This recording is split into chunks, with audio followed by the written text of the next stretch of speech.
Olá pessoal, bem-vindos a mais uma aula de Química Orgânica. Na aula de hoje a gente vai continuar falando de isomeria, só que hoje a gente vai falar sobre estereoisomeria, certo? Na última aula especificamente, nós estávamos falando sobre a parte de isomeria e, como eu mostrei para vocês, existem substâncias que têm a mesma fórmula molecular, mas elas não são idênticas e, consequentemente, né, são isômeros. É o que eu falei para vocês na outra aula.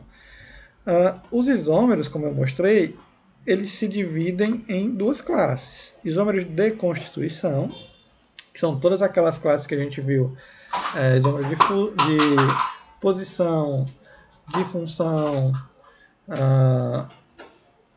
todas isomeria estrutural, todas aquelas classificações de isomeria que a gente viu, se incluem nessa isomeria de constituição, isomeria constitucional. E agora a gente vai ver a estereoisomeria, né? Só para relembrar, a isomeria constitucional, ela basicamente se refere a diferentes maneiras que os átomos estão conectados em uma mesma estrutura. Se a gente lembrar aí do etanol e do éter dimetílico, que eu, que eu falei para vocês na outra aula, eles são isômeros de função, porque eles têm a mesma fórmula, C2H6O, mas eles apresentam funções diferentes. Um é um éter, outro é um álcool. Né? Os estereoisômeros, os compostos eles pertencem ao mesmo grupo funcional, ao mesmo tipo de estrutura esqueletal, né, a cadeia carbônica, e mesma posição nas insaturações, grupos funcionais, heteroátomos ou substituintes, ou seja, é a mesma molécula. A diferença desses compostos estereoisoméricos, ela se dá na configuração das moléculas, ou seja, está se referindo à posição, à disposição espacial dos átomos que constituem as moléculas isômeras, certo?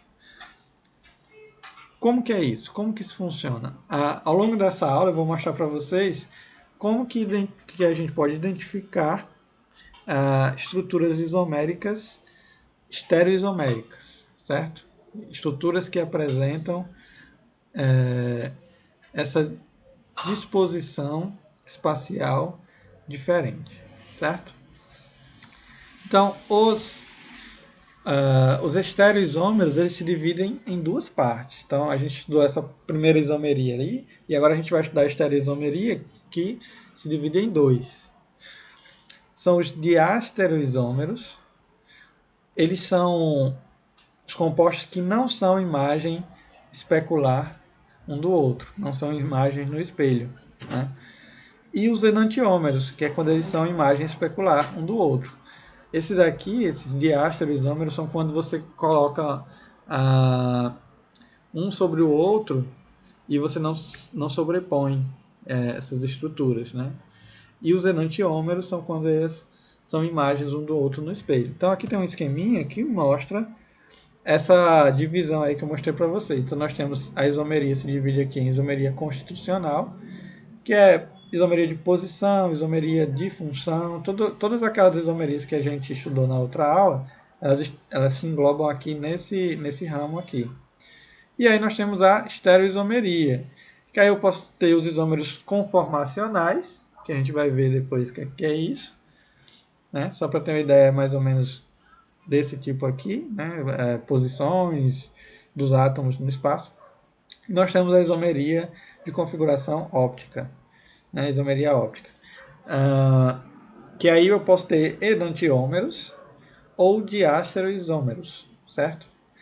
Os enantiômeros, né, são imagens dessa forma aqui, né, quando você tem um carbono que apresenta 4 substituintes diferentes, e a diastereoisomeria é uma das principais características E uma das principais formas de a gente identificar é a isomeria cis-trans, que é a primeira que a gente vai ver, certo?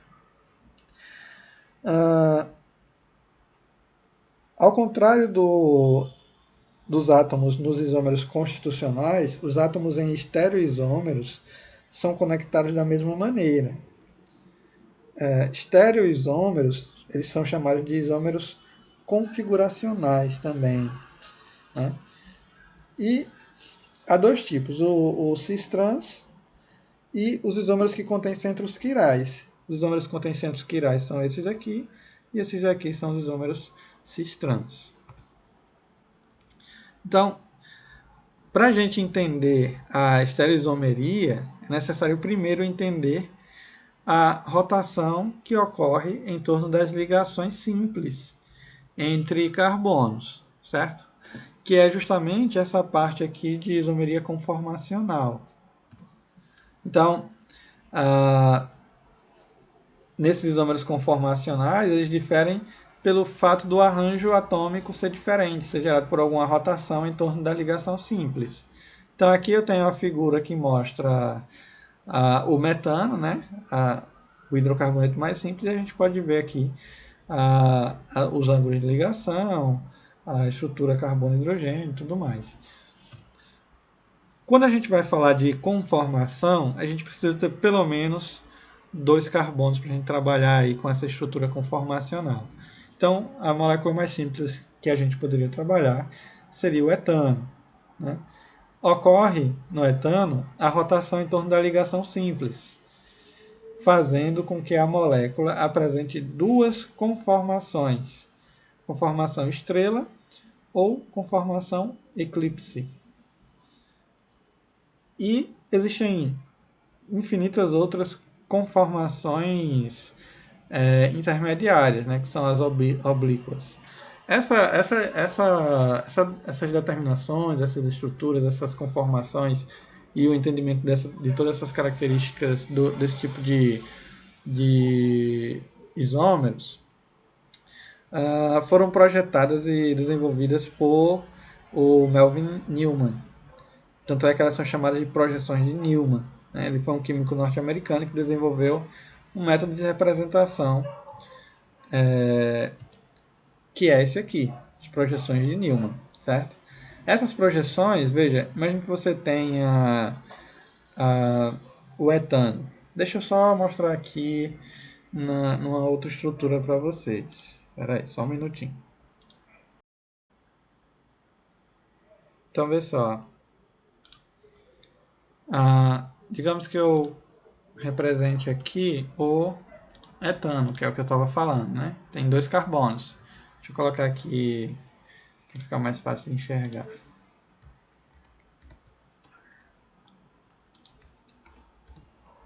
Certo? O etano que a gente já conhece aí de longa data. Então, veja, essa estrutura 3D aqui do etano, certo? Se eu... Deixa eu girar ele aqui.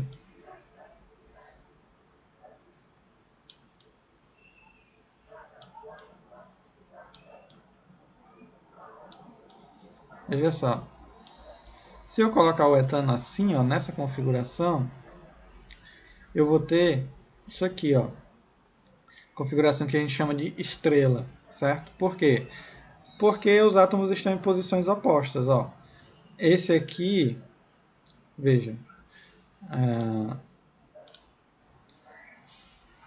ó, aqui o primeiro átomo, então eu tenho 3 hidrogênios estão ligados a ele, enquanto que esse hidrogênio está para cima, ó, o que está ligado no carbono aqui de trás está para baixo. Enquanto esse hidrogênio aqui está para o lado esquerdo, o que está no carbono de trás está para o lado direito, né? Ó, dá para perceber aqui, ó. Tá para cá, esse daqui que está no carbono de trás está para cá.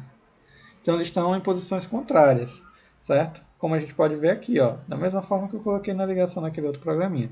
Então aqui eu tenho a configuração estrela. Quando, por exemplo, se a gente fixar esse carbono aqui, esse ponto aqui, fixou esse carbono, e você dá um giro né? A ligação simples ela consegue fazer isso. Você vai ter esse tipo de estrutura aqui, ó, que a gente chama de eclipse ou eclipsada. Por quê? Porque ela está próxima da outra, por trás, se sobrepondo uma atrás da outra. Então, esse tipo de estrutura aqui ele é menos estável, ele é menos provável de acontecer. Por quê? Porque essa interação aqui entre os átomos eles são formados basicamente por prótons e elétrons. Se tem elétron, elétron se separa, tende a se afastar. Então, quando você tem uma nuvem eletrônica, essa nuvem eletrônica ela vai tentar se afastar ao máximo da nuvem eletrônica mais próxima dela. Por conta disso, você vai ter essa estrutura menos estável do que essa aqui. Então é mais fácil encontrar desse jeito, certo? Fica mais fácil de enxergar quando a gente tem átomos diferentes. Por exemplo, vamos colocar aqui, vamos colocar um cloro aqui.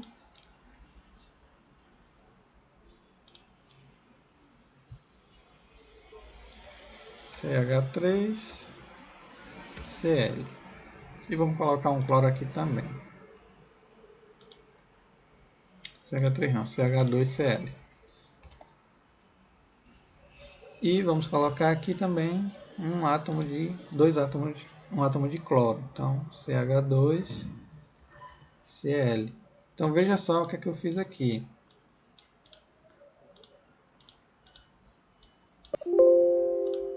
Então, ó, eu tenho aqui a minha estrutura e vejam as posições que eu coloquei o cloro. Ele fica mais estável quando eles estão em posições opostas, tá vendo? Ó? Igual isso aqui, ó. Ele está mais estável porque a eletrosfera grande do cloro ela fica mais confortável quando ela tem poucos elétrons próximos dela. Por conta disso, você tem uma maior estabilidade aqui desse tipo de estrutura e uma menor estabilidade quando você tem a estrutura em eclipse, certo? Quando dois átomos de carbono fazem uma ligação dupla, aí não é possível que ocorra a rotação, né? Porque a dupla ela é rígida, ela mantém pressionada aqui a estrutura do carbono. Deixa eu ver se dá para mostrar nesse software. Só um minuto.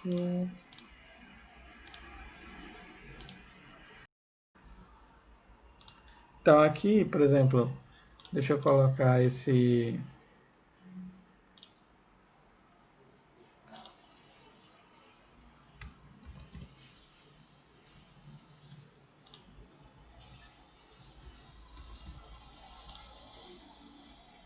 Espera aí, só um minutinho, deixa eu apagar aqui.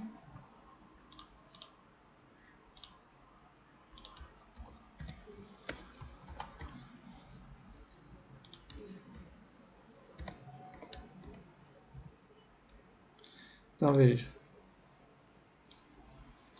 Aqui, ó, eu consigo, se eu selecionar esse átomo aqui, eu consigo girar tudo isso aqui para ele ir para cima ou para baixo. Só que se eu botar uma dupla aqui, aí eu não consigo mais girar essa ligação aqui não. Essa ligação dupla aqui, ela me impede que eu faça esse giro e fique os dois do mesmo lado. Ou troca, faz uma outra substância, ou fica assim. Não dá para girar de um lado para o outro não, certo? Então, ela fica rígida. Essa ligação dupla ela dá essa característica de rigidez. E que é o mesmo que ocorre nas ligações entre carbonos em uma cadeia cíclica, certo? Então,